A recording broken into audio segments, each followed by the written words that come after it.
para hacer mindfulness infantil, nosotros tenemos que hacer mindfulness. Eso es lo primero que tenemos que tener. La gracia es que los padres y las cuidadoras sepan lo que es el mindfulness.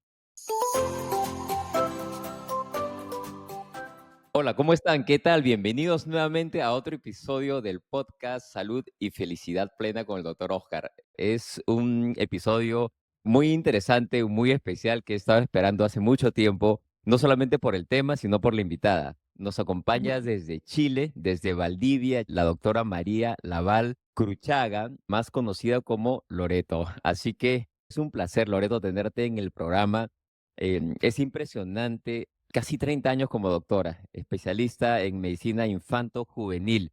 Tiene mucho interés en lo que es la medicina mente-cuerpo. Loreto tiene estudios en mindfulness que lo ha aplicado no solamente de manera personal, familiar, sino también en sus terapias con sus pacientes. Es una de las pioneras en Chile en lo que es la implementación de las terapias de mindfulness en los niños. Es interesante el tema que vamos a conversar hoy día porque el mindfulness o la atención plena está muy de moda. Sin embargo, hay mucho aún por hacer, en especial en Latinoamérica. ¿Cómo utilizamos esta terapia de mindfulness? ¿La efectividad realmente sirve? Y ahora justamente estamos con Loreto que nos va a acompañar. Y no quiero olvidarme de mencionar que Loreto tiene estudios no solamente en Chile, en la Pontificia Universidad Católica de Chile, reconocida, sino también en Europa. Ha hecho pasantías en Alemania, en España. Además es vicepresidenta del Colegio Médico Los Ríos. Bueno, bienvenida al programa, Loreto. Es un placer tenerte. Muchísimas gracias por darte el tiempo. Bien, muchas gracias, Oscar. Primero agradecerte este podcast que vamos a hacer. Y bueno, lo dijiste todo, pero agregar un poco que yo toda la trayectoria que he tenido la he tenido en niños, pero además también en la parte de gestión clínica y administración, que es muy importante que los directivos de la salud también tengan un liderazgo transformacional y que puedan implementar técnicas en el hospital o en los centros de salud o en los colegios, ¿no es cierto? Los directivos tanto de la educación como de la salud de nuestros países, de Latinoamérica, el mindfulness infantil, infanto-juvenil, porque es tanto de niños como adolescentes. Creo que es una oportunidad si nosotros vemos y observamos a nivel internacional y hacemos un benchmarking de lo que es el mindfulness infantil. Bueno, el mindfulness nació hace mucho tiempo en Europa. Cuando yo fui en Europa, todas las escuelas están aplicando el mindfulness infantil y también en ciertos centros de salud importantes, tanto de Alemania como de España. A mí el mindfulness realmente, yo empecé el año 2015 en esto del mindfulness como una medida de autocuidado hacia el profesional que soy de salud, y esto yo lo he divulgado a nivel de mi entorno, tanto familiar como laboral. Y eso es muy importante porque tantos años que llevo en la práctica, porque no es una meditación, es una práctica de atención plena que me ha ayudado a mi vida a tomar decisiones concretas y aceptando con compasión y autocompasión lo que nos trae la vida. Y yo creo que eso es muy importante. Ahora, el mindfulness infantil, especialmente, es tan grato enseñarle a los niños el mindfulness infantil en la escuela y en el entorno sanitario, porque en el entorno sanitario también podemos tratar pacientes con mindfulness, tanto a niños como a adolescentes. Y más allá, a la embarazada. Yo creo que la embarazada también hay un libro muy especial que después yo te voy a enseñar la bibliografía para que nuestra audiencia que nos está escuchando en este podcast que tienes tú, que tiene muchos seguidores, pueda comprar estos libros y pueda ahondar en este tema, porque realmente es uno de los temas más importantes que nos puede llevar a un mundo con más paz, con más tranquilidad y a tomar decisiones sanas. Ese es el enfoque que yo quiero darle y transmitir a todas las mujeres que nos están escuchando, tanto niñas, adolescentes y mujeres, ¿ya? Del empoderamiento que vamos a tener con esto del mindfulness, porque hay un mindfulness femenino, Natalia Zarro, es una compañera de todo lo que es el liderazgo femenino, empresarial, pero hay que empezar con el mindfulness infantil. Genial. No sacamos nada con tener entrenar en el liderazgo femenino o liderazgo masculino en empresas si no empezamos con un mindfulness infantil. Y además, bueno, contarte yo, como yo tengo 30 años de trayectoria, yo también hago legoterapia, que es una terapia para los niños y para los adolescentes, especialmente para los niños con condición TEA, que tiene la gracia de poder trabajar en un equipo formando bloques, donde está el ingeniero, donde está el constructor y el que pasa las piezas, y donde va dando un liderazgo rotatorio a los niños. Por lo tanto, se maneja la frustración y yo entre medio de esta legoterapia hago mindfulness infantil y lo que también soy especialista es la sonoterapia, la arteterapia y la musicoterapia, ¿ya? Porque los niños en el fondo, los minutos que pueden tener en concentración es muy diferente a los que puede tener un adulto. Por lo tanto, hay que ser más lúdica en el mindfulness Ujú. infantil y ocupar otras técnicas tanto de legoterapia como de sonoterapia, ¿ya? Excelente, Roberto. Bueno, ¿qué tal manera de empezar el episodio? Mira, nos has dado un pequeño viaje, por llamarlo así, de todo lo que vamos a hablar el día de hoy. Y como lo has mencionado, es importantísimo hablar del mindfulness en los niños. Hace unos meses estuvimos en el programa, como lo comentamos antes, lo habíamos conversado, el doctor Marcelo de Marzo, uno Ah, de sí, los sí, investigadores más grandes en de Sao Latinoamérica, Paulo. en São Paulo, en Brasil, y justamente le hice a él una pregunta durante la entrevista, el podcast en ese momento, Marcelo, el uso del mindfulness en los niños, y lógicamente me contó lo que estaban haciendo en Brasil, en las escuelas, y desde ese momento como me quedé con la curiosidad de saber un poco más, porque esta es una pregunta que me hacen muy frecuentemente, ¿no? El mindfulness en los niños, hay mucha confusión, justamente lo que ya has mencionado ahora, que se confunde al mindfulness con otro tipo de terapias o se cree en algunos momentos que es hasta una religión. Hay mucha confusión con lo que es las prácticas contemplativas. Entonces, el día de hoy justamente vamos a hablar, ¿qué te parece si empezamos hablando primero de algo que es muy preocupante, no solamente a nivel latinoamericano, sino a nivel mundial? Como sabes, la audiencia que nos sigue, y les agradezco muchísimo desde ya quienes nos escuchan y nos ven en Estados Unidos, en México, en Chile, la audiencia es muy grande, les agradezco mucho, mucho a los hermanos chilenos, en el Perú y en España también, un gran abrazo a todos, fuerte, fuerte abrazo, Brasil. Pero hay un tema que es común a todos estos países, a todo el mundo, que es el tema de la salud mental en los niños y adolescentes, empeorada después de lo que pasó con el COVID, ¿no?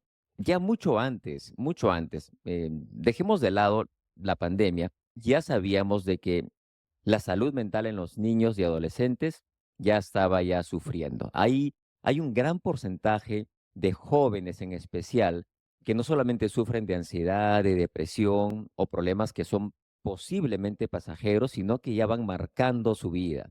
Y lamentablemente muchos de ellos acaban en suicidio, terminando con su vida. Sé que tú ves mucho de estos casos y quisiera de repente empezar esta conversación, este episodio, poniendo como un marco de cuál es la situación actual de nuestra salud mental latinoamericana en lo que es tasas de depresión, ansiedad o en general, cómo estamos en la salud mental en niños y adolescentes.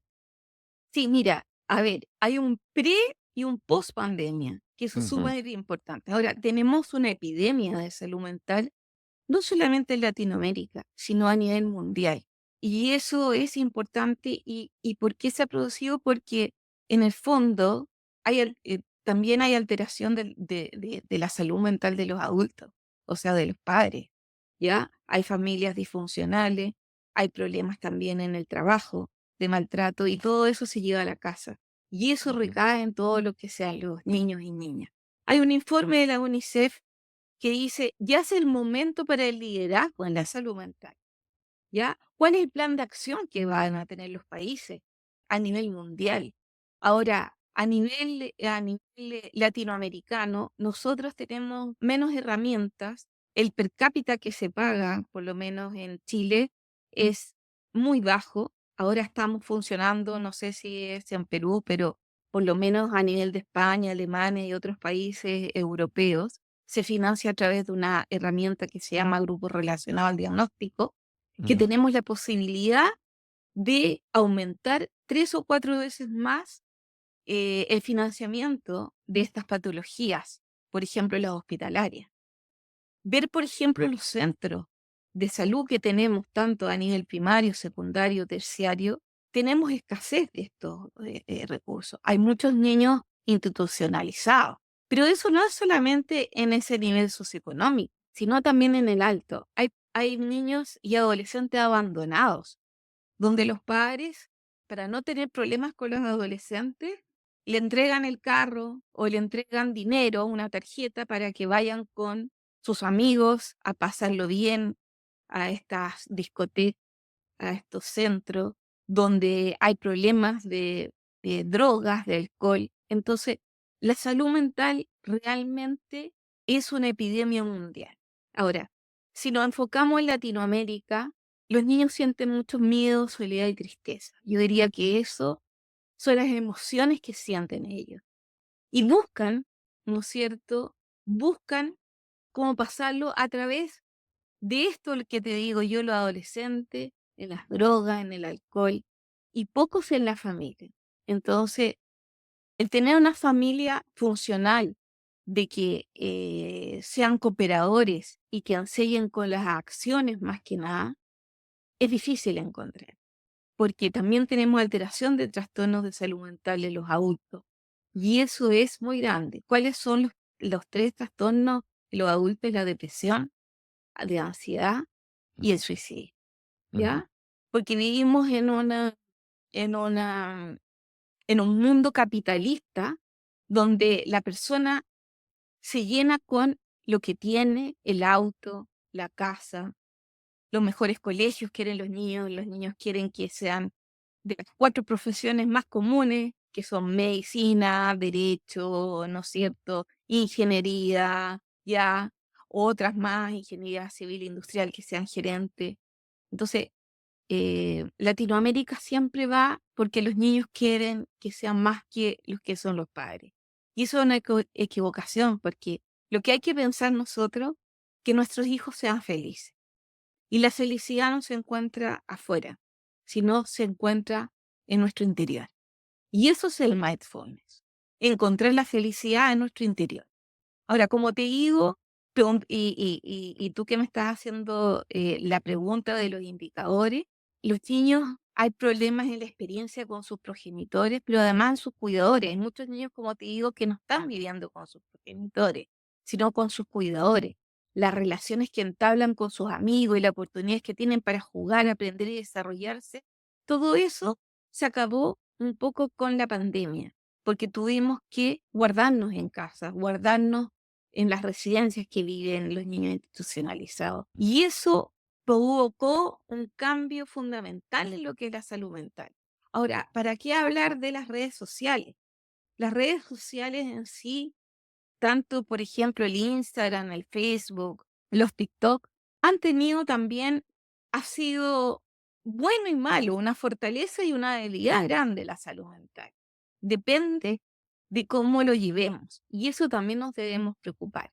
Hay mucho bullying en los colegios. Aquí en Chile dicen te vamos a funar, en el sentido de decir, bueno, te vamos a poner con una foto, te vamos a denigrar en un sentido en las redes sociales, y eso ha hecho de que aumente mucho la tasa de suicidio. Entonces, el manejo de redes sociales también es preocupante, que los padres no le pasen un teléfono a los niños, por ejemplo, menores de 10 años. Los teléfonos deberían estar prohibidos en el colegio. Por ejemplo, en Europa están prohibidos, se los sacan en la entrada del colegio y se los pasan después cuando salen de clase, ujú. ¿ya? Eso en Latinoamérica no pasa mucho, por lo menos en Chile y en los países como nosotros. Y el tener el mejor celular es un poder, entonces hay una competencia que no es sana tampoco entre los niños. Entonces se le está dando, y eso también es culpa del adulto. Nosotros dependemos de los celulares, de cuántos son los likes que tenemos, y no debe ser así. Ahora, en cuanto a lo que tú me preguntaste, hay un estudio Mundial de la Infancia del año 21, que es el último que encontramos, que la salud mental la considera como un problema olvidado.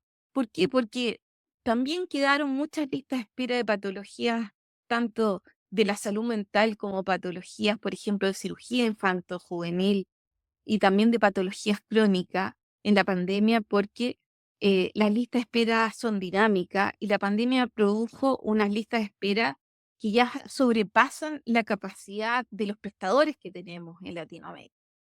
Nos faltan especialistas en salud mental infantil, ¿ya? Tenemos pocos psiquiatras infanto-juvenil, tenemos pocos psicólogos, o sea, tenemos muchos psicólogos de muchas universidades, porque por lo menos aquí en Chile hay muchas universidades, pero tenemos pocos psicólogos especialistas en infanto juvenil, que hagan terapia familiar, que estén especializados en eso, y el enfoque es muy diferente de un especialista general a un especialista en salud mental infantil. Yo te digo del equipo, porque nosotros trabajamos en equipo, no solo somos médicos, sino están los fonoaudiólogos, están los terapeutas ocupacionales, están los nutricionistas, están los médicos de cabecera en atención primaria, donde tenemos que tener una continuidad asistencial. Y eso no existe. No hay una continuidad asistencial. La continuidad asistencial, si no existe, no hay una preocupación real de la salud mental, porque no podemos verlo por bloque. Tenemos que tener una continuidad asistencial, o sea, el médico, el equipo de salud, de atención primaria, tiene que estar en comunicación con el nivel secundario y el nivel terciario, ¿ya?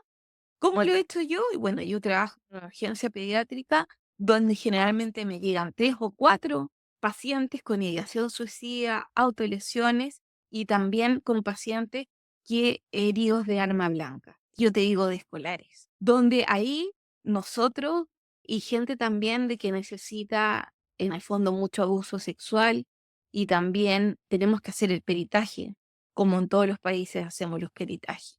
Y ahí hay que tener una calidad humana, una salud humanizada tan preocupante, porque un niño de Mm. 2 años que tenemos en un box, que hay que hacer el examen ginecológico porque fue abusada, tenemos que tener una salud humanizada, una empatía y ponernos en los zapatos de ese niño abusado y tener que indagar cómo fue el problema y trabajar con los fiscales en eso.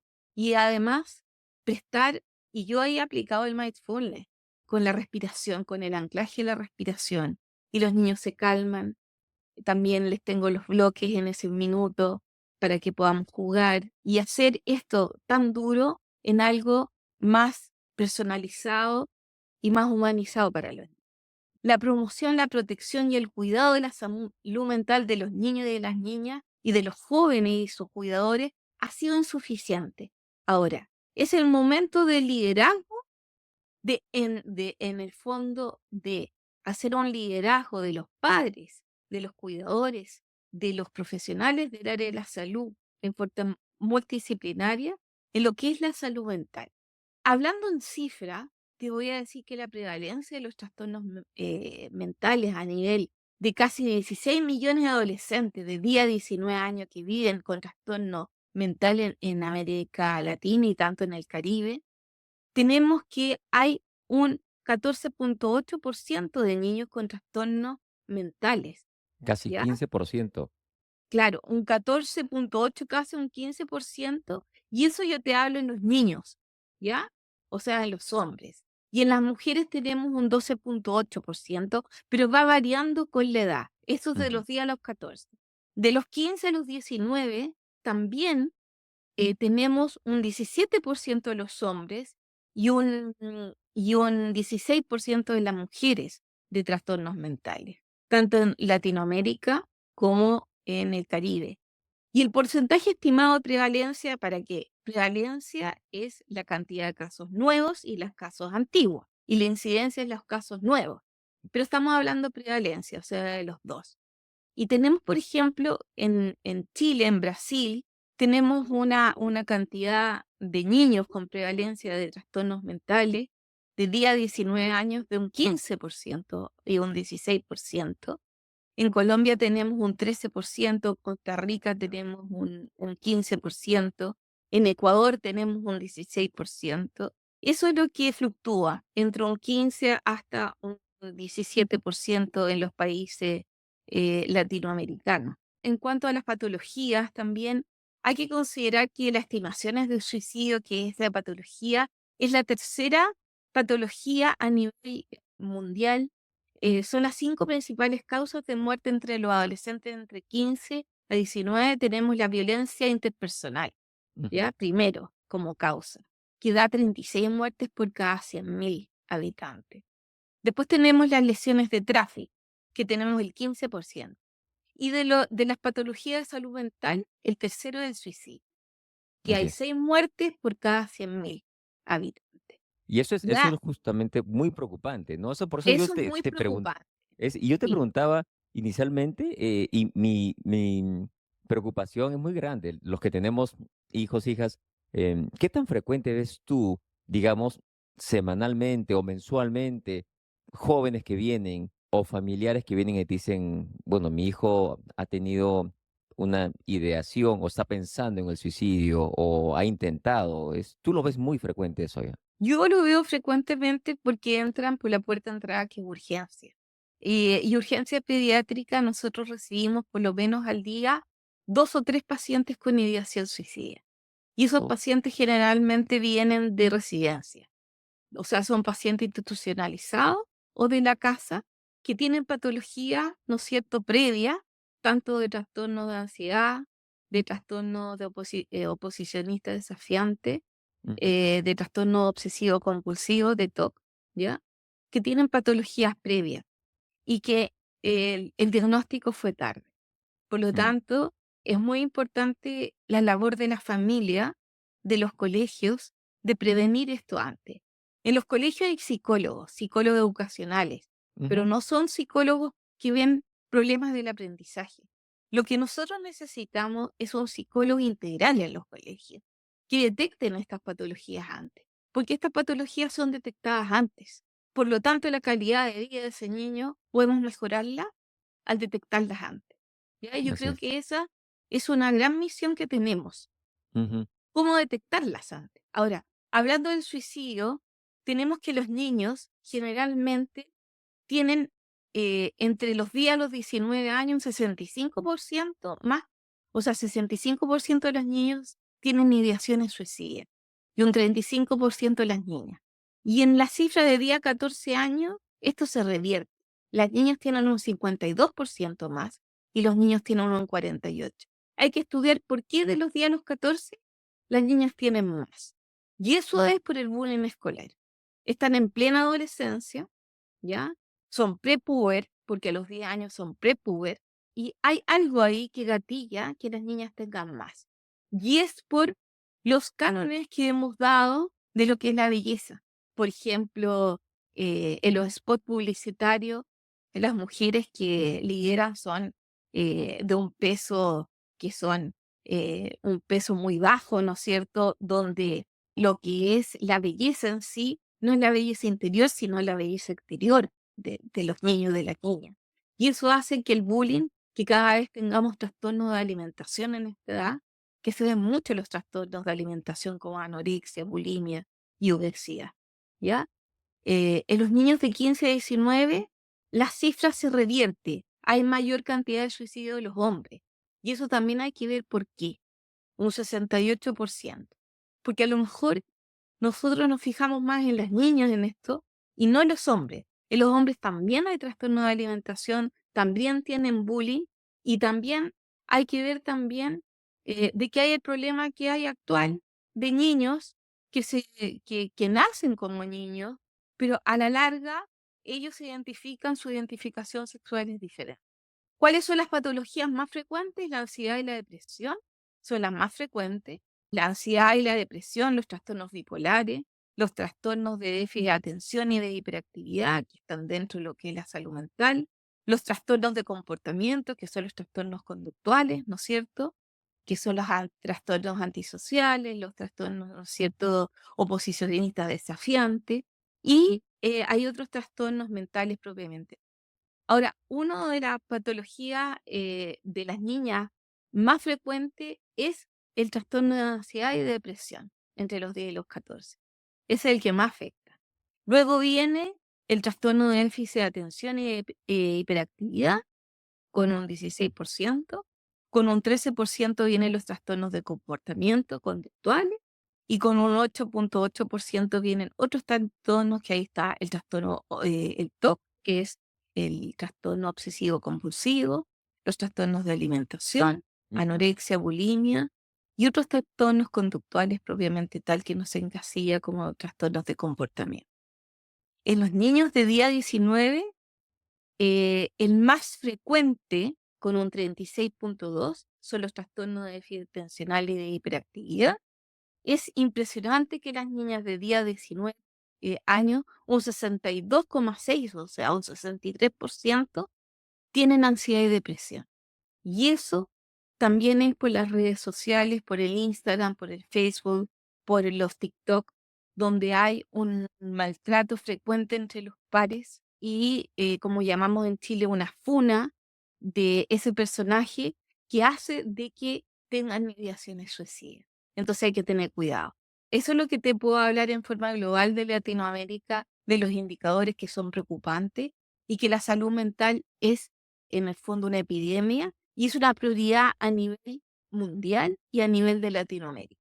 Por lo tanto, los ministerios de salud de nuestros diferentes países de Latinoamérica es muy importante que hagan planes de salud mental, porque cada vez más hay ideación suicida y suicidio. Cuando hay no sé si tú sabes, pero cuando hay un suicidio a nivel del entorno escolar, hay una masa que imita esto, ¿ya? Cuando hay un suicidio escolar de un niño escolar, por lo menos se espera que 3 o 4 se suicidan también. Ujú, ujú. Por lo tanto, en los colegios es muy importante la labor del psicólogo.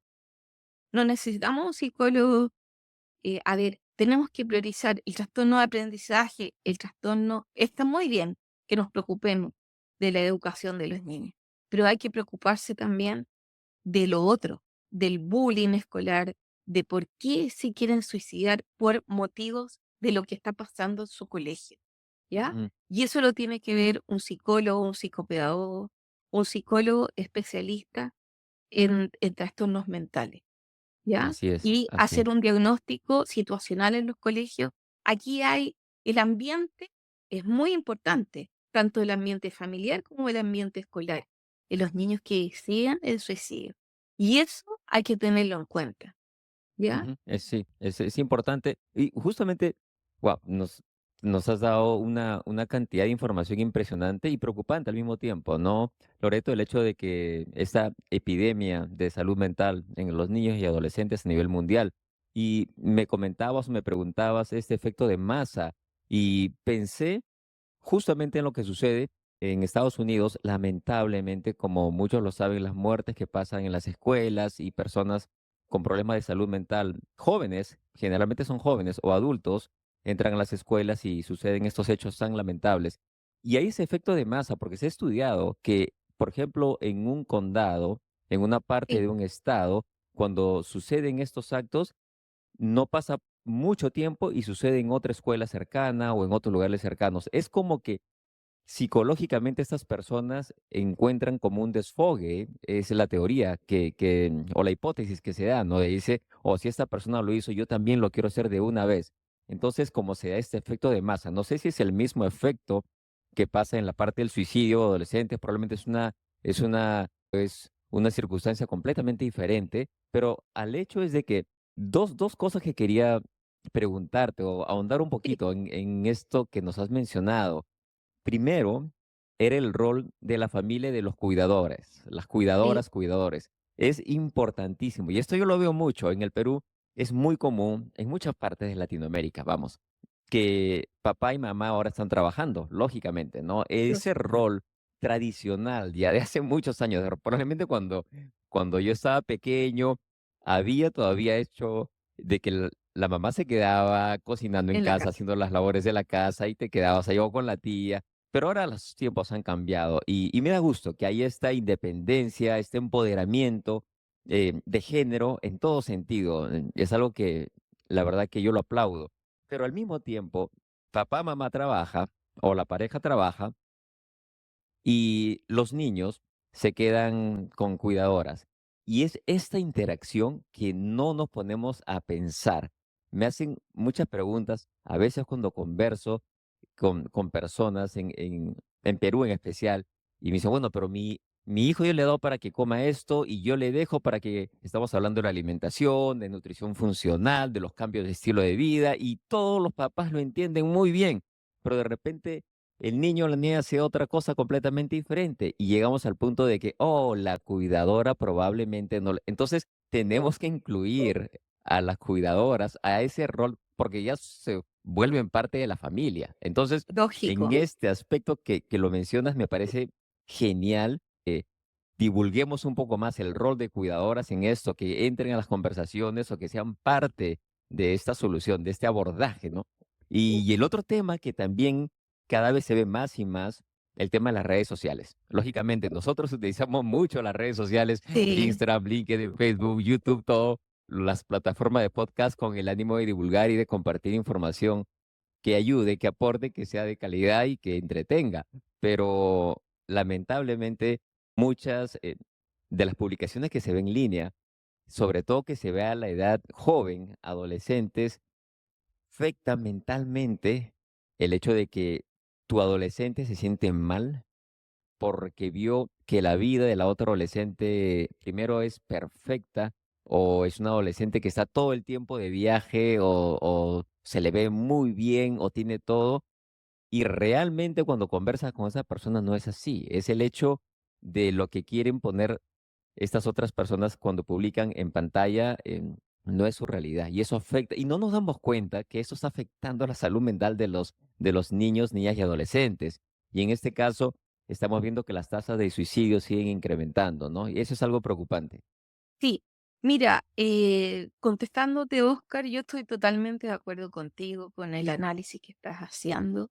Para mí, las cuidadoras son fundamentales y deben ser parte de la familia y deben también tener los valores de la familia y hacerlas saber que son parte de la familia. El problema de Latinoamérica y en muchos países de nosotros le llamamos las cuidadoras las nanas, ¿no es cierto? Ujú, Yo por lo menos en mi casa, mi mamá, aunque estaba, nosotros nos acostumbramos a criarnos con nuestras nanas. Para mí era como mi madre en esos años. Yo tengo 57 años y eran parte de la familia. Ahora hay una, sobre todo en las parejas jóvenes, la cuidadora debe ser fundamental elegirla según las enseñanzas que le queremos entregar a nuestros hijos. Por ejemplo, la alimentación, un estilo de vida saludable, ¿no es cierto? Y que sigan ese patrón. Las cuidadoras pasan mucho tiempo con los niños y niñas y tienen también que tener un rol fundamental. Por lo tanto, el trato que se les debe dar tiene que ser digno. Eso también es importante, así ¿ya? es. Porque si tú no haces eso, eso no lo pueden transmitir a su niño que están cuidando.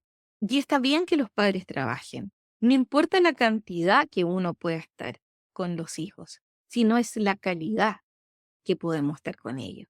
Es cuando lleguemos después del trabajo, de escucharlo, una escucha activa, no estar viendo el celular y, mamá, mira, preguntarle cómo te fue en el colegio, cómo te has sentido. Por ejemplo, que la nana baje cuando llegue la mamá, que sabemos la hora que llegue. En mi caso, por ejemplo, la nana que cuidaba a mis hijos, bueno, mi mamá también tuvo el rol, porque de repente las madres y las abuelas tienen el rol de cuidar también a nuestros hijos. Pero también cuando yo llegaba, me esperaban en la reja y ya sabían que iban a llegar y tenían una alegría tan grande y yo también tenía una alegría de verlos enorme. Y yo con eso te quiero transmitir que uno, a pesar que puede trabajar como médico, tú sabes que uno trabaja, va para acá, para allá, para el hospital, para la consulta, de repente está en ciudades muy grandes donde el traslado puede ser una hora. Por eso yo, en el fondo, priorizando a mi familia, yo me fui a vivir a regiones para estar más cerca, para poder almorzar con ellos, para poder ir a dejarlos al colegio, para poder ir a buscarlos. Entonces, Ujú, hay un cambio de vida también que uno decide, que pueda estar más con ellos. Ahora, para mí lo más importante es la calidad, más que la cantidad, porque uno puede estar todo el día con el niño y no pescar, Así es. estar viendo teleseries, cocinar, estar en otro mundo, estar en el TikTok, estar en redes sociales, sacarse fotos, subir los viajes que uno ha hecho, pero no estar con ellos. Y eso influye mucho. Entonces primero lo que yo asesoraría a la audiencia es que la cuidadora tiene que ser parte de la familia. Eso es fundamental. Y es muy importante también la opinión de ella frente a lo que le está pasando al niño y preguntarle, ¿cómo estuvo mi hijo, mi hija? ¿Qué pasó? ¿Cómo estuvo? ¿Se portó bien? ¿Usted lo encuentra que está haciendo bien las tareas? Porque las tareas, en el fondo, también las cuidadoras ayudan a hacer las tareas. Así es. Y uno cuando llega, darle lo máximo a los niños de escucha activa. ¿Cómo te fue en el colegio? De hacer un lazo, un vínculo, un apego sano, ¿ya? No un apego patológico, un apego sano para darle la confianza al hijo que cuando hay un problema te cuente. Mamá, tuve problemas con mi compañero, mamá, tuve problemas con mi profesor. Veo de que cuando yo levanto la mano, nunca me dan la palabra. ¿Te fijas o no? Entonces hay que formar un vínculo con un apego sano, porque hay diferentes tipos de apego. Hay apego patológico que eso hace tener una ansiedad de separación con el niño.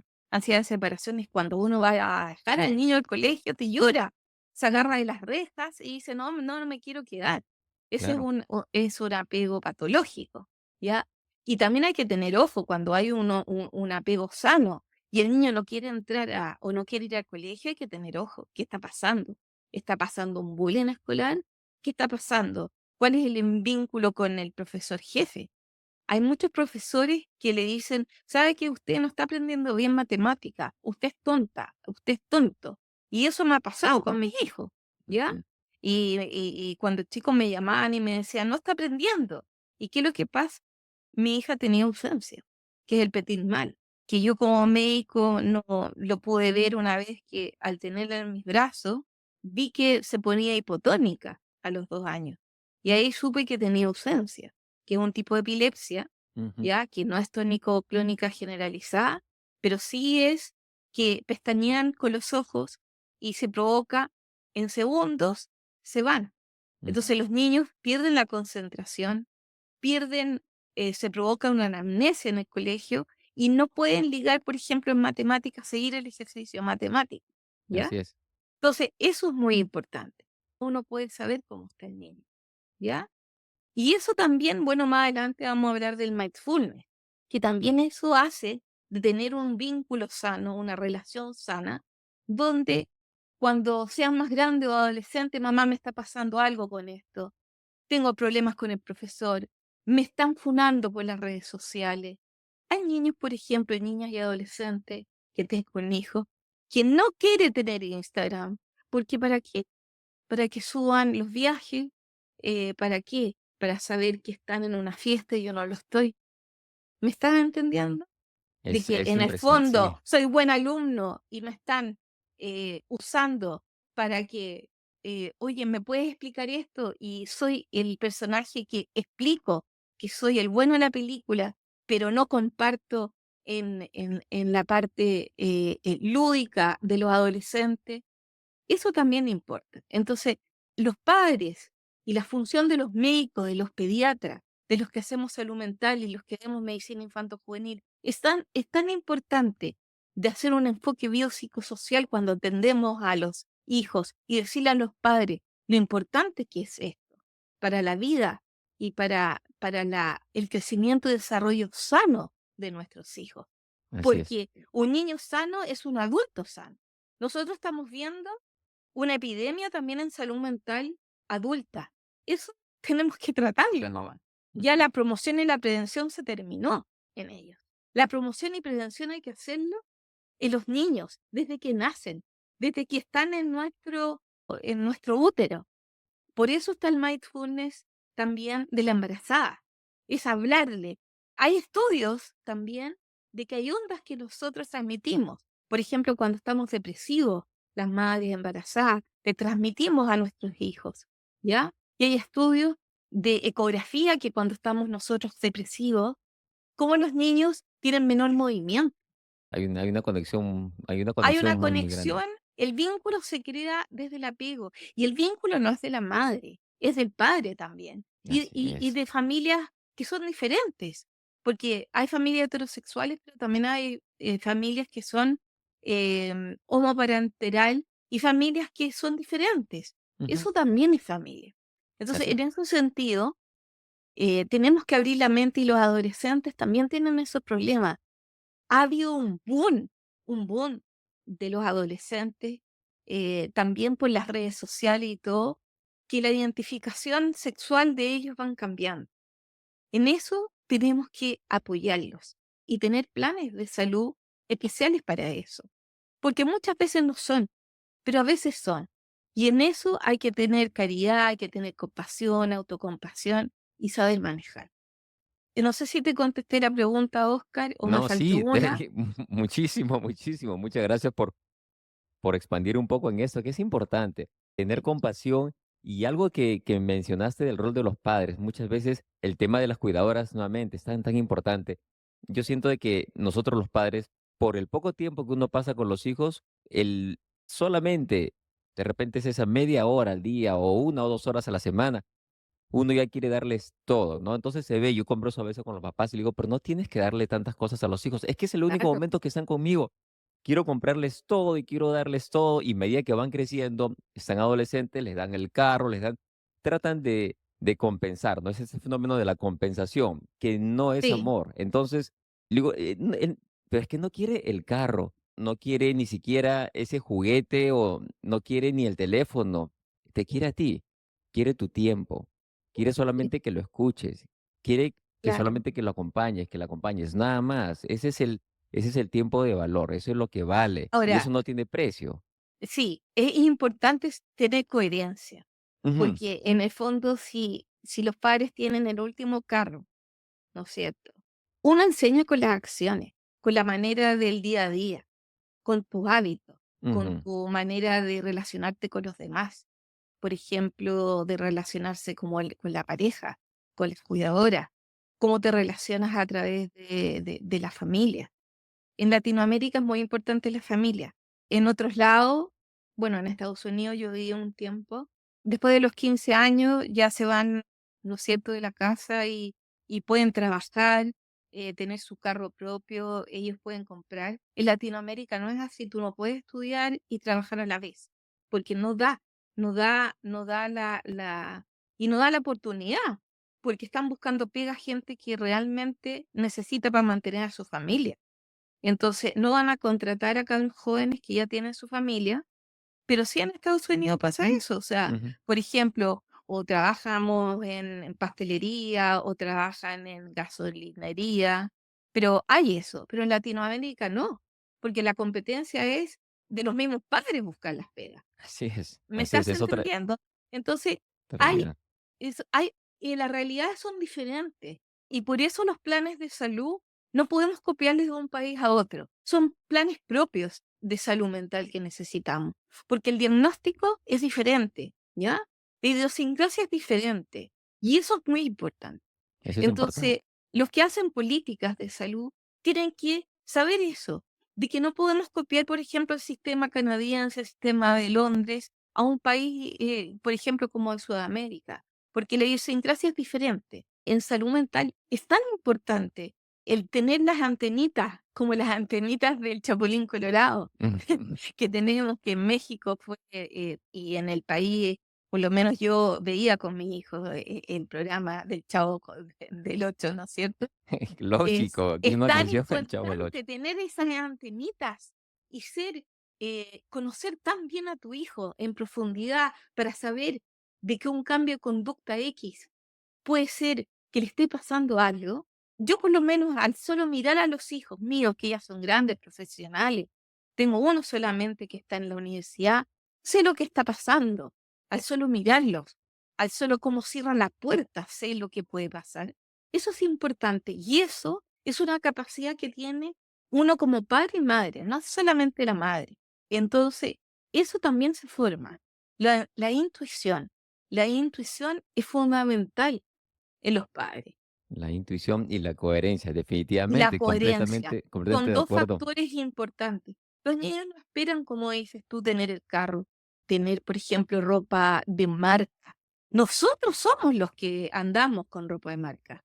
Tampoco es malo si lo Ujú, podemos hacer, pero en la medida justa, ¿te fijas?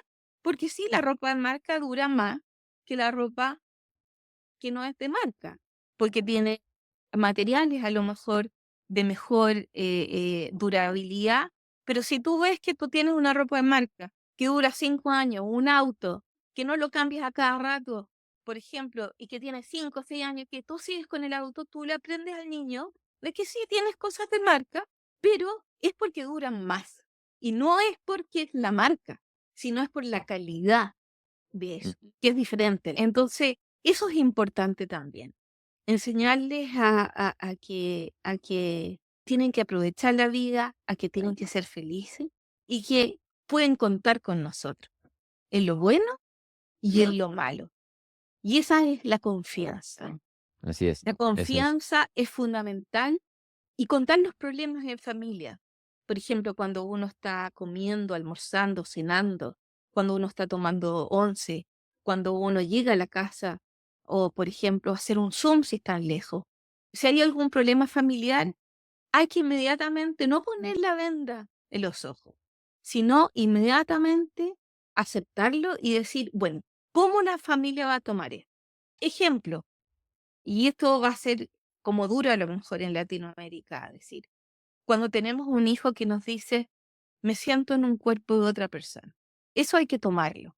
O un niño que nos diga, ¿sabes, mamá? No quiero ir más porque me están molestando en el colegio, me pegan, siento que no soy valorado, que la profesora no me toma en cuenta, de que los niños, por ejemplo, con TEA, que sufren porque no son comprendidos. ¿Cómo podemos integrar la familia? Porque bueno, el TEA es una condición, pero por ejemplo el TOC, que es una enfermedad crónica, ¿cómo podemos nosotros ayudar a esa familia? Porque cuando hay un trastorno de salud mental que está en el DSM-5, toda la familia se enferma y eso es importante. Entonces hay que ayudar a esos padres, a esa cuidadora, a cómo llevar eso, a cómo llevar, por ejemplo, los niños con esquizofrenia, con primer brote de esquizofrenia, aquellos niños que tienen parálisis cerebral, ¿cómo podemos rehabilitarlo? O sea, hay un fin de cosas en salud mental que afectan.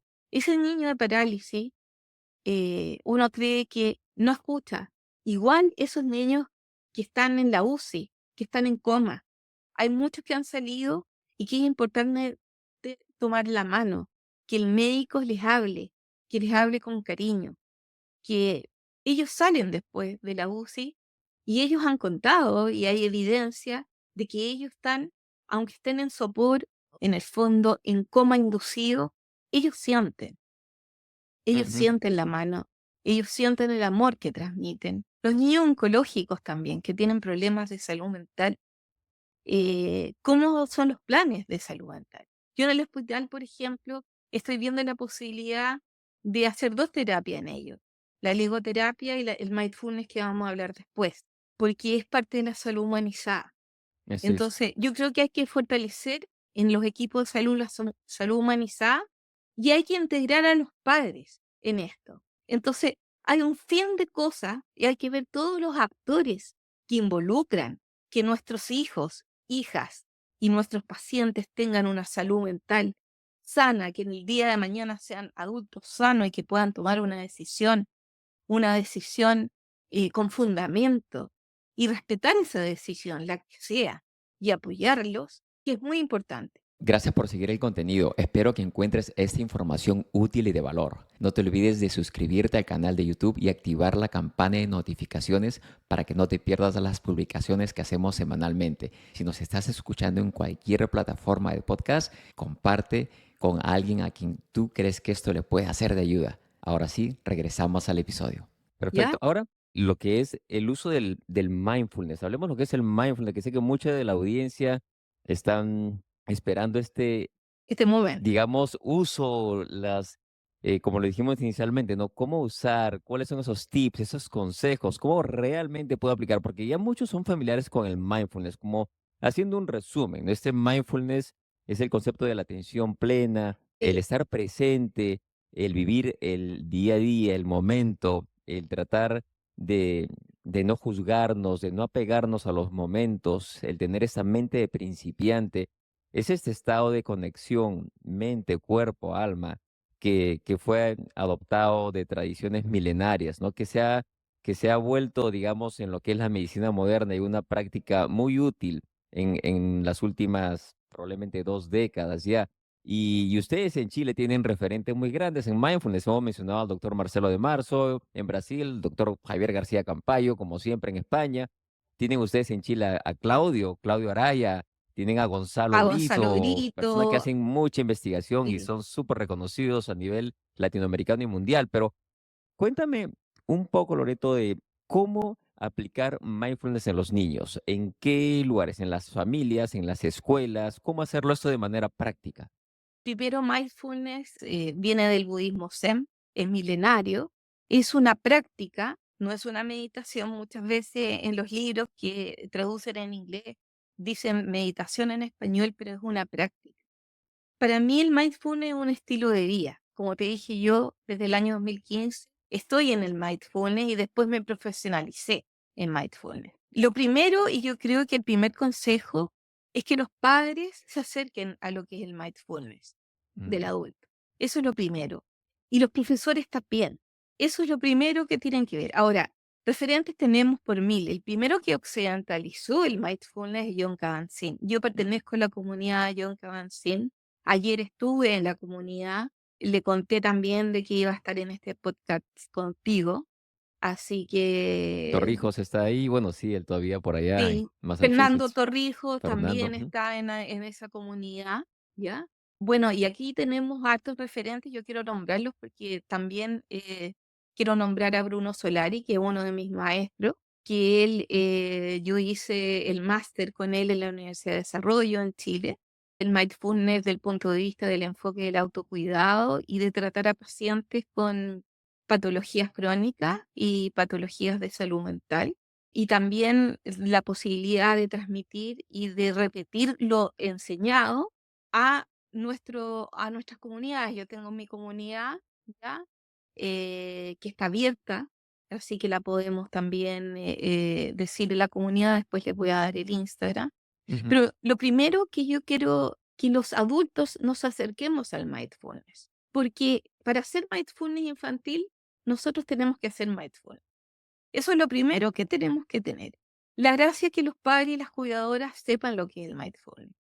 El profesorado tiene que saber lo que es el mindfulness. Un colegio que hace mindfulness infantil, primero tiene que tener a sus profesores que hagan mindfulness y que crean en el mindfulness. El mindfulness no es cerrar los ojos y que nos pasen las cosas, no.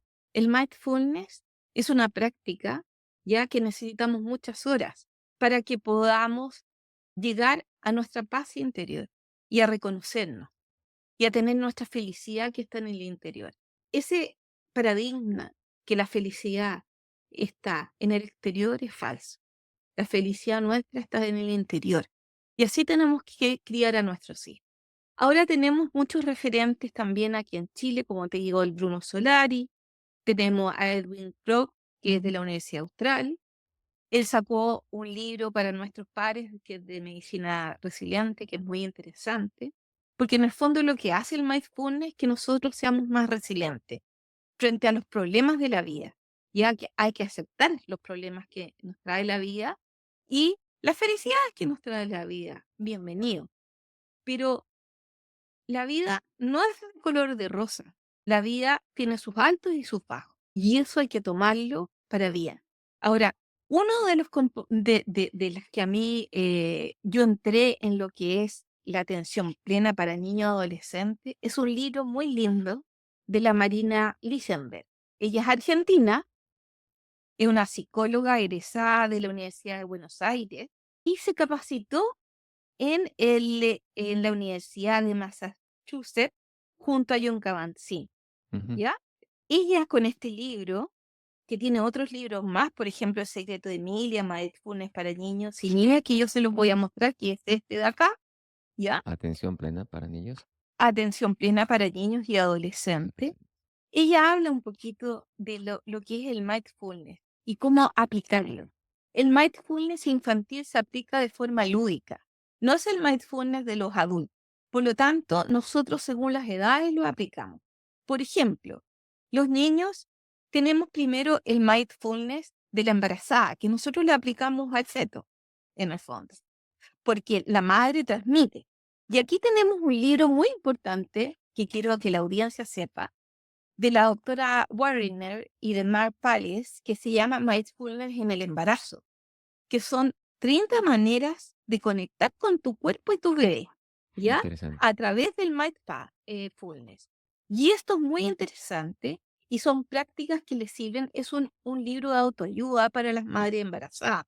Por lo tanto, es un libro que se lee fácilmente y aquí es un cuaderno donde uno puede llenar cómo te ha ido en tus prácticas. Y esto lo hacemos cuando yo hago mindfulness en la embarazada. Les recomiendo este libro y vamos haciéndolo en forma conjunta. Por ejemplo, una introducción de lo que es el mindfulness y cómo vamos pasando por trimestre de embarazo hasta llegar al último trimestre del embarazo, donde estamos a punto de parir. Y ahí hay un acompañamiento del padre o de la pareja, ¿no es cierto? De también enseñarle el mindfulness y que en el momento del parto, cuando nazca el bebé, acuérdate que, ¿qué es lo que dicen las matronas o los ginecólogos? Respire profundamente, ¿no es Ujú, cierto? ujú. Y eso lo llevamos al mindfulness y vamos diciendo, respira, inhala y exhala y piensa en tu bebé que pronto vas a conocerlo. Y después hacemos el apego con él, ¿no es cierto? Y él busca mente en forma, ¿no es cierto? Por reflejo, busca a la mamá y se apega a la madre. Y hacemos también el apego con el padre, porque no es importante solamente el apego con la madre, sino también el apego con el padre. Y ahí hacemos la respiración. El padre emocionado, le decimos, respira, inhala, toma a tus hijos en tus brazos, ponlo en tu regazo, sientes las palpitaciones de tu corazón que aumentan, porque aumentan, ¿por qué? Porque en el fondo estás conociendo a tu hijo, lo estás acogiendo y conscientemente lo estás apapachando. Apapachar es abrazar con el alma, ¿ya? Entonces todo ese proceso lo acompañamos. Y qué lindo que las maternidades y ojalá de todo el mundo puedan hacer esto. Hay experiencias, sí, hay matronas que lo hacen, pero la cantidad son muy pocas en sí. Nosotros deberíamos desarrollar con este podcast hacerlo y ser uno de los podcasts de que podamos abrir a la comunidad este momento tan lindo que es el nacimiento de un hijo o una hija, que el mindfulness es fundamental. Y el niño siente que tú estás en atención plena, que estás para él y sientes la felicidad de su latido, de su llanto, del acompañamiento de este trío de madre, padre e hijo, de que es un momento en que tú nunca los vas a olvidar en tu vida. Por eso yo le digo a los padres que nos están escuchando, entren a parto, entren a la sala de parto. Ustedes tienen que ser parte de esta emoción. La madre no solamente si no hay padre, bueno, de la abuela, del abuelo, de la hermana. Eso es muy importante. Entonces tenemos el mindfulness desde el embarazo, desde que uno es bebé. Cuando uno inspira, la guatita, ¿no es cierto?, se hunde. Y cuando uno exhala o expira, para hablar a la audiencia, la guatita se infla. Eso también lo siente nuestro bebé que está dentro, Ujú. Es ¿ya? importantísimo. Eso, como lo has Es, mencionado, yo me imagino, me pongo una figura ahí, es impactante, es el impactante. el el efecto que causa esto, porque lo que le sucede al bebé en los primeros, no voy a decir horas, en los primeros minutos de nacer, eso es lo mismo. un bebé que nace de parto vaginal o de parto por cesárea y la influencia de la microbiota va a marcar la De salud de todas ese bebé por el resto de su vida. Así de simple, ¿no? Es un episodio aparte de microbiota, pero hablando de este tema, el contacto, el contacto del bebé, y siempre se dice el contacto con la madre, pero mira, eres la primera persona profesional que escucho que me menciona el contacto con el padre también. Y ese de sí es todas maneras. básico. El papá tiene que ser parte de esto, o la pareja tiene que ser parte de esto, y tienen que estar ahí los tres, porque lo que pasa en esos primeros minutos va a marcar, ya está el bebé, el recién nacido, ya está sintiendo todo. Y Todo acordémonos de que los bebés son muy mindful, llamémoslo así, desde que nacen, porque lógico. la respiración que tienen ellos es una respiración abdominal. Ellos están respirando de manera, cuando uno practica mindfulness de adulto, a uno le dicen, tiene que respirar como un bebé. Primero, Claro, toma aire y que todo vaya a la pancita, al abdomen, ¿no? Para relajar, estimular ahí el nervio vago, que el sistema parasimpático se vaya activando. Entonces, el bebé, los bebés nacen y ya saben todo eso, es perfecto. Qué interesante eso y esperemos, ¿no? Que quienes nos escuchan, que nos ven y conocen personas que trabajan en los centros hospitalarios, son estas ideas que debemos de divulgar más, estas ideas que no esperar decir, no, muéstrame la evidencia, no, los estudios, no, es que realmente los estudios eh, tienen muchas limitaciones. Sin embargo, sí, las experiencias que se viven, y como tú lo dices, no podemos adaptar la realidad de un estudio que se publicó en otro país a las realidades, por decir, de Chile o de Perú o de Brasil.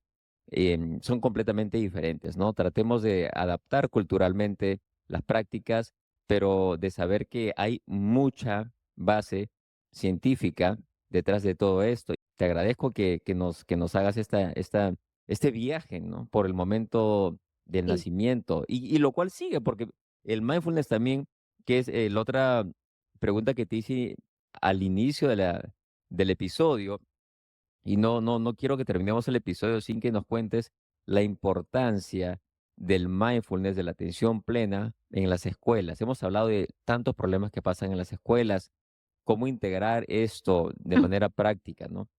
Sí, mira, de todas maneras quiero decirte que me emocionaste mucho con la palabra que me dijiste, el bebé es mindfulness, eso es verdad.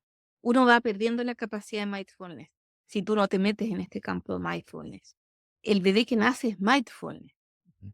Y eso es un concepto precioso que creo que tú eres la única persona que lo ha dicho.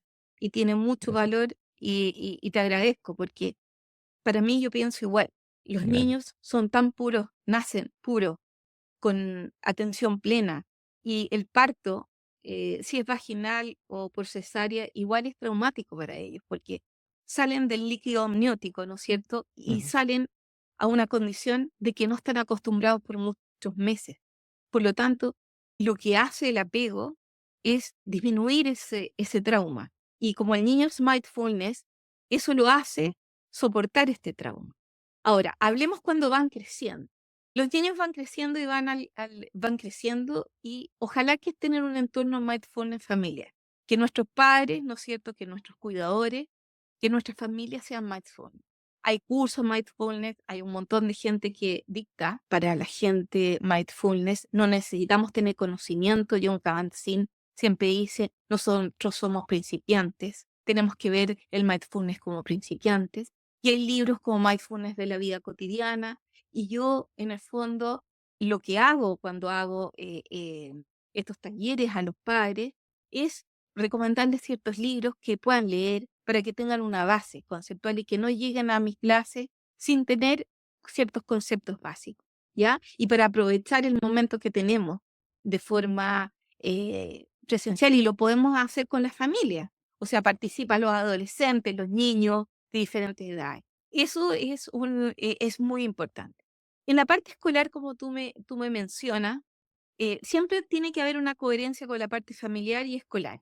Los niños pasan mucho tiempo ahora en los colegios. Yo no sé cómo es en Perú, pero en Chile pasan 8 horas. Y Sí. esas 8 horas las rellenan en la tarde con deporte, que es muy importante para mí. El ejercicio es fundamental para la vida, ¿ya? Y el hacer ejercicio también te hace ser un niño sano y un niño saludable. Pero también el mindfulness podría ser uno de los talleres más importantes dentro de esas horas. Tenemos que preparar a nuestros profesores, a nuestros directores de colegio, porque ¿qué es lo que pasa? Los directores, si no le dan el valor al mindfulness para los colegios, ¿qué podemos hacer? Esto es importante también en salud, en la parte sanitaria. Si nuestros directores o nuestro Ministerio de Salud no le da la importancia al mindfulness sanitario, ¿qué podemos hacer nosotros? Ujú. Porque no nos darían dar horas para poder hacer mindfulness en los hospitales. Yo estoy luchando para que en oncología podamos hacer mindfulness.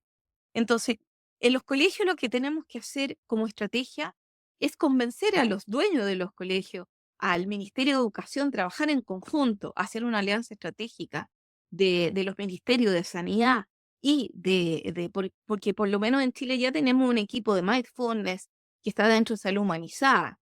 Y sé que Bruno Solari lo lidera y que le hace mindfulness primero a la ministra y a su directiva, eso recae en la parte de mindfulness infantil, para que esto quede en el tiempo y no sea algo que agregue valor para que elijan a ese colegio que hace mindfulness, porque no es la ERAS. El mindfulness es algo que agrega valor, pero no para captar más escolares para que entren en ese colegio. Tiene que ser de verdad el mindfulness.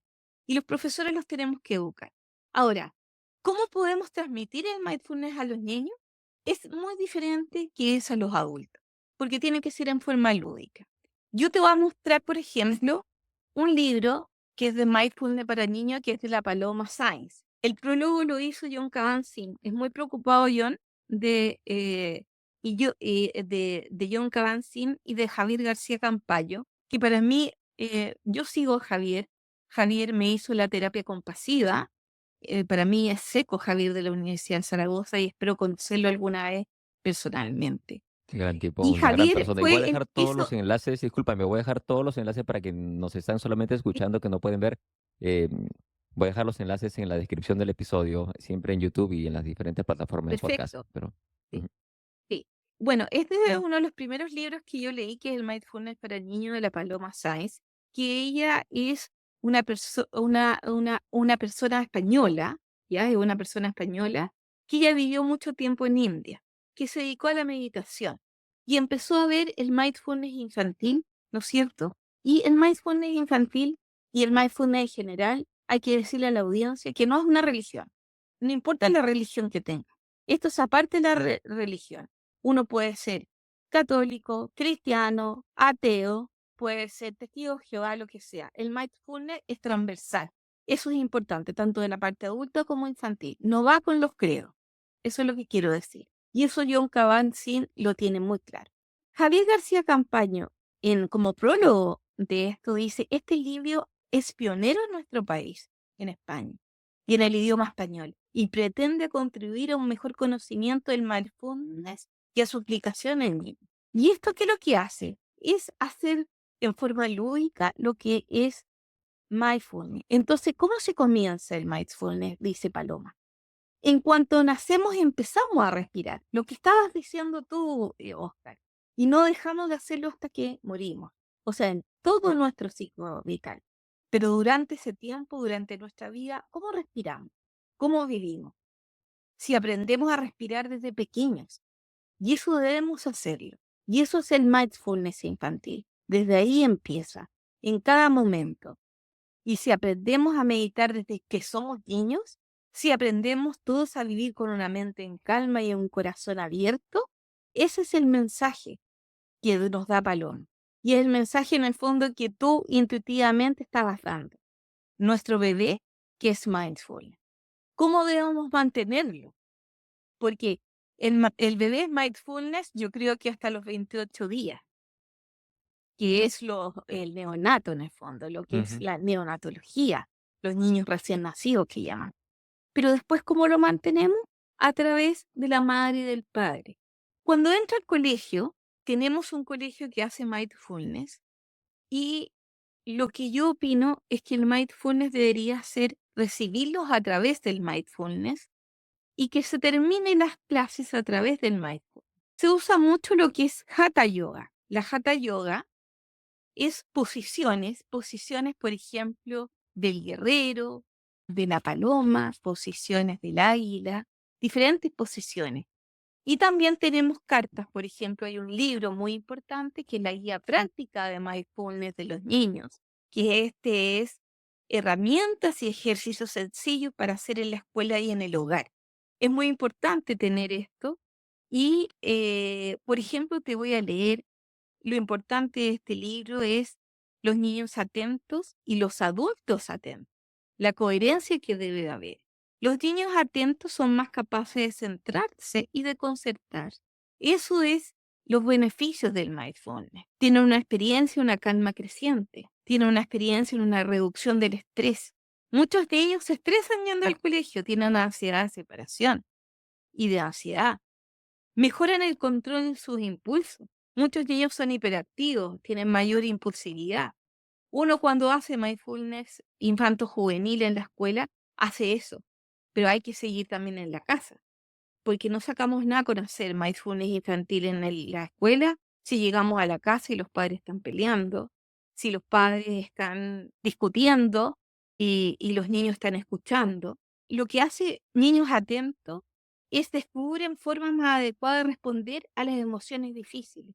O sea, son capaces de manejar las emociones, de la rabia, de la felicidad, del enojo, de entender sus emociones que están pasando según su grupo etario. Son más empáticos, entienden a los pares y además poseen habilidades naturales para solucionar sus problemas. O sea, en hacer el mindfulness infantil en las escuelas y en los hogares es tener niños adultos sanos en cuanto a su salud mental. Potencialmente un niño puede traer hereditariamente una enfermedad de salud mental, pero eso le va a conllevar a de que pueda tener una calidad de vida mejor, a pesar que pueda tener su trastorno de salud mental de adulto. La parte orgánica yo no te la puedo cambiar, viene en el ADN, pero sí suavizar la sintomatología a través del mindfulness infantil. Tenemos también estas cartas de juego de los niños. Aquí tú ves que le enseñamos a los niños y niños también ver cómo va la respiración. Ahí tú ves cómo se tocan su abdomen, ya al inspirar y al expirar. Y le decimos, esta intención de la que se ve acá favorece la relajación mediante la respiración consciente. Entonces lo invitamos a que te sientes cómodamente y que sientas que pongas tus piernas cruzadas como una forma de loto, como está ahí, que sientes tus piernas en el suelo, ya que generalmente en los colegios es un suelo blandito, ¿no es cierto? Y que inhales, que sientes la respiración por la nariz, cómo va el aire en las fosas nasales y llega, ¿no es cierto? Tócate la guatita y ves cómo se hunde y después sale la guatita y siente dónde esa respiración llega, en qué parte de tu cuerpo. Muchos niños dicen que le llegan al corazón y se toman el lado del corazón. Yo les digo, tomen el corazón, van a respirar profundo, que hay preguntas que nosotros hacemos, como, ¿qué pudiste observar en el movimiento de tus manos y de tus dedos?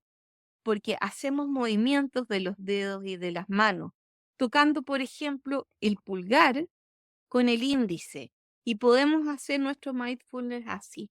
Le preguntamos, ¿qué sentiste en el cuerpo? ¿Dónde sentiste tu respiración? Muchos niños dicen en el corazón, porque el corazón late más fuerte. Su yo interno está ahí. Y le preguntamos, ¿ayuda la práctica de este ejercicio? Hacemos retroalimentación. Es muy importante que después de la práctica tengamos la retroalimentación. ¿Qué sienten los niños? Bueno, y hay juegos lúdicos también, Mm. con la Hatha Yoga que te digo. Aquí hay un libro de la Susan Kaiser que se llama Juegos de Mindfulness y que nos dice la respiración consciente, cuáles son las habilidades concentrarse y la de edad recomendada es en todas las edades, desde pre-kinder hasta que sale el niño del colegio. Y podemos seguir después en la universidad, en el instituto, en lo que sea. Yo estoy haciendo un piloto en la Austral con el centro de la Facultad de Ciencias, el centro de estudiantes. donde estamos haciendo mindfulness. Tenemos la universidad, es una universidad que está llena de árboles, de naturaleza, donde también yo hago lo que es el abrazo hacia la naturaleza. Para mí mindfulness es todo, es el contacto con la naturaleza. Hay un mindfulness también de la naturaleza, de que los árboles hablan, tú sabes, a través de las raíces. Y también tenemos aquí un colegio que se llama Club del Bosque, que es muy interesante, lo dirige una profesora de educación física, que también vamos a hacer mindfulness en su nuevo colegio, que tiene un paradigma de enseñanza que no es Montessori, pero sí del mindfulness y de los niños conectar con la naturaleza, de dejar el celular al lado y de jugar. Entonces tenemos muchos libros, mindfulness infantil, generalmente en las escuelas de los Países Bajos, en España, es ya está enraizado y nosotros en Latinoamérica todavía no. Yo te hablo en los países sudamericanos y centroamericanos. Yo quiero ser un vector importante en ese cambio y creo que nosotros a través del podcast podemos sembrar la semilla para poder cultivar esta semilla. Así es. Y para mí es muy importante, por ejemplo, los padres que son separados, cómo manejar el mindfulness. Hay dos libros muy importantes. Hay un libro de Bruno Solari y que va a sacar otro más que se llama Antonia ahora vive en dos casas. ¿Cómo aplicamos el mindfulness en eso? ¿Cómo explicamos a nuestros niños que los padres se van a separar? ¿Cómo explicamos a nuestros adolescentes cómo nos vamos a separar? Porque uno piensa que los niños sufren más cuando chicos de la separación que cuando sean adultos. Y yo te lo digo por experiencia propia, que sufren más los adultos que son niños. ¿Me estás entendiendo? Para mí Sí, son niños porque son mis hijos, pero son los adultos. Entonces, hay libros que ayudan al mindfulness. Y eso Bruno Solari aquí en Chile lo ha hecho bastante bien. ¿Cómo hacemos entender a los niños que tienen dos casas? Que pueden tener también padres que son sus padrastros, su madrastra, cómo llevarse bien con ellos y también meterlos en esto del esquema a ellos también, en el mindfulness, porque hay que dar, ¿no es cierto? Y hay que entregarles la herramienta a madres que no son las madres biológicas, sino son las madres que cumplen el rol de madre cuando están sábados o domingos por medios con ellos. Y darles la herramienta del mindfulness, porque va a ser difícil de repente a esas parejas que no son las madres biológicas, porque los niños se van y es lógico, los niños no van a querer estar con ellas en un principio, sino van a tener que estar con los padres solos, no compartir. Y eso en mindfulness también sirve, qué ¿ya? interesante. Oye, es Es muy impresionante interesante. cómo, y te agradezco muchísimo por tanta bibliografía, los libros que nos has mostrado. Y yo lo voy a dejar todo en la descripción para Sí, los que nos mira, están este es escuchando. otro, y este es de ¿Cuál la es? Elim Snell, que este es tu guía práctica de serenidad, es una terapeuta holandesa. Si tú ves un país de Holanda, Holanda se ve como un país muy frío. Yo estuve en Holanda, de que en el fondo el tacto, porque uno en Latinoamérica se saluda de beso, de abrazo. En España son dos besos en la mejilla. Nosotros nos abrazamos, ¿no es cierto? Y en Holanda, si tú abrazas a alguien, te miran como, te ponen la distancia. Pero ella ha tratado con este método de meditación, específicamente para los niños, a través de un monito animado que es la rana, los ejercicios de yoga para sentir tu cuerpo, las manualidades para hacer, que en el fondo son manualidades, por ejemplo, un caracol, que tú con el lápiz tienes que llenarlo y tú vas respirando y cuando terminas el caracol de hacerlo, lo terminas y vas exhalando y te vas conectando con tu yo interior. Esos son ejercicios de los niños. Hay también juegos familiares de la rana, notas cariñosas de la rana para dar a nuestros seres amados. Por ejemplo, la rana le dice a la mamá, mamá te quiero, mamá tú eres importante. Y los niños lo repiten a sus mamás cuando llegan. Hay muchos planes en España, en Centroamérica. A mí me encantaría viajar y poder transmitir todo lo que sé. Tengo un proyecto tanto escolar como universitario, sanitario, también tengo un proyecto de liderazgo, porque creo que las empresas también deberían tener esto de mindfulness. Entonces, si tú cubres todo este espectro y en forma transversal, vas a tener un mundo donde tú puedas tener paz, donde puedas ser feliz interiormente, donde en el fondo que no esté pasando lo que está pasando en Gaza, por ejemplo, lo que nunca debería haber pasado en el holocausto, ¿ya? No repetir jamás eso y tener conciencia que sí hay evidencia científica, porque si uno lee algunas evidencias científicas, claro, dicen en Cochrane, que es el buscador de la evidencia científica, no hace esto, pero la neurociencia sí que ha dado que el mindfulness, han estudiado los monjes tibetanos, han hecho escáner de los monjes Ujú. tibetanos, han hecho estudios de los niños, por ejemplo, la Nazaret Castellano, tiene 2 libros importantes que dice Alicia y el cerebro maravilloso. ¿Y cómo actúa la práctica del mindfulness en ellos? Cómo cambian ciertas partes de su cerebro.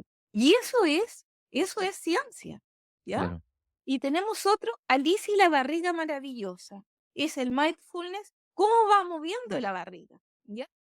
Entonces tenemos evidencia científica de cómo es la microbiota también con el cerebro, cómo es la respiración con el cerebro en neurociencia. Y eso es importante que la audiencia lo sepa. Yo así quiero es. dejar mis datos, hacer Oscar, hacer proyectos en conjunto que debemos hacer. Para mí el mindfulness tiene 2 etapas. Uno de autocuidado, que para mí eso es gratis, es una comunidad gratis que tengo yo, ¿ya? Que es a través del Instagram, @mindfulness ciclo vital, que eso es. Y lo otro es ya hacer un tratamiento a los niños y adolescentes en alguna patología que puedan tener, tanto crónica como diabetes, como hipertensión, como niños con síndrome de Down, con niños que, por ejemplo, son transgénero, también en niños con ansiedad, depresión, TOC, trastorno obsesivo compulsivo. Hay un mindfulness especial para ellos, ¿no es cierto? Hay un manual clínico, también tenemos manuales clínicos del mindfulness. O sea, el mindfulness ha avanzado en forma categórica y debería estar en todas las instancias sanitarias, en todas las instancias educativas y ser parte de nuestras vidas y ser un Así estilo es. de vida. Wow, Yo creo que esa es la única manera de vivir feliz y de tener a su hijo feliz. Mira, no es tapar los ojos y decir no voy a tener problemas. Eso no es mindfulness. Uno tiene que, la vida está llena de circunstancias, de incertidumbres, de problemas, de felicidades, de cosas inesperables que te puedan suceder. Pero el mindfulness te hace de tomarlas con calma, de tomar la mejor decisión posible. Eso no quiere decir que tú no vas a sufrir. Tú puedes sufrir, pero vas a sufrir con calma, con una toma de decisión madura y con una toma de decisión de que en ciertas circunstancias, aunque la rabia te corcome por dentro, tú quieres lo mejor para ti y para tus seres queridos. Y tú quieres también mejor para tus pacientes, por lo menos yo como médico. Lo que quiero mejor es para mis pares, para mi equipo de salud y lo que quiero mejor es para mis futuros colegas, para mis futuros equipos de salud. Y quiero tener un país y ojalá Latinoamérica, un país sano donde no tengamos guerra, donde seamos capaces de tomar decisiones en forma autónoma, con decisión y ser libres. completamente de ¿Ya? acuerdo, Loreto. Ah, Lo has resumido de manera muy holística y de sí, manera más, digamos, humana, humanizada, ¿no? Y la verdad que es un placer, he aprendido muchísimo. Hemos una conversación que es necesaria y yo creo que llamémosla innovadora, sobre todo en muchos países latinoamericanos, y hay mucho, mucho más por hacer. Te agradezco muchísimo el tiempo y para los que nos están escuchando y viendo aún en las diferentes plataformas. Y mi última pregunta sería, me parece que ya lo has resumido todo al final, has mandado tu mensaje, pero ¿cuál sería ese mensaje final, esa frase con la que quisieras que las personas se queden? mira, yo creo que la frase más importante que no es mía, la más importante que el vivir es un arte. y es un arte que tú puedes cultivar. Muy, Cultivemos el bienestar. El cultivemos el bienestar, bienestar me encanta. emocional, el bienestar físico y el bienestar relacional. Relacional es cómo tú te llevas, ¿no es cierto?, con tu equipo, cómo tú puedes transmitir tus sentimientos hacia la comunidad en que estás, cómo puedes aportar a tu país en políticas públicas necesarias para que el mindfulness infantil pueda ingresar en forma definitiva, cómo puedes tú aportar en los congresos en que puedes participar y mostrar la experiencia. A mí me emociona porque, bueno, yo tengo 57 años y para mí esto del mindfulness ha sido sanador, como lo dice John Kabat-Zinn en uno de los libros. Y yo le agradezco a John Kabat-Zinn, a Bruno Solari, a Gonzalo Brito, a María Noel de la Sociedad de Buenos Aires de Mindfulness, a Javier García Campayo de la Universidad de Zaragoza por haberme sido mi maestro de terapia compasiva y del apego, por eso sé mucho de apego, del doctor de Marzo, que lo sigo en Instagram, y me encantaría poder ir al congreso que hay hoy, luego en Sao Paulo, Brasil, y agradecer a todas las escritoras de mindfulness, a Paloma Sainz, a Marina Lisbeth, a todos los que han escrito, bueno, a mi profesora de Murcia también, que me enseñó el mindfulness con Hatha Yoga, a la Nazaret Castellano, que para mí es brillante y es tan lúdica, es una persona que tú la escuchas y es tan agradable, tan empática, porque el último mensaje que voy a hacer es que a ti te mejora la empatía y la forma de relacionarte con los demás. Y eso es importante. Tú transmites por tus palabras, tú transmites por tus actos y tú transmites por tu fase. La calidez es lo más importante. El abrazar, el apapachar, que es más importante con el alma, es lo más importante.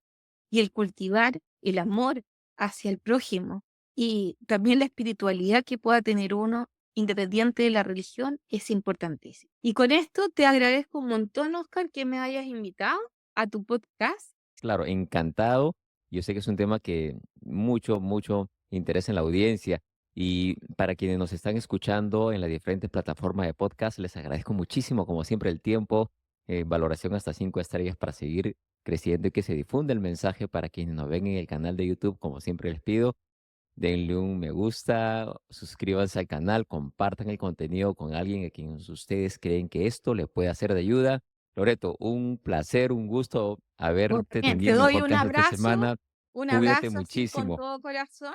Gracias. Y que a tu audiencia que nos siga, que si hay alguna pregunta, por favor tú le das mis datos y yo con placer los voy a ayudar si tienen niños con problemas de la parte de salud mental o si tienen problemas de problemas de escolares o profesoras que quieran conversar conmigo.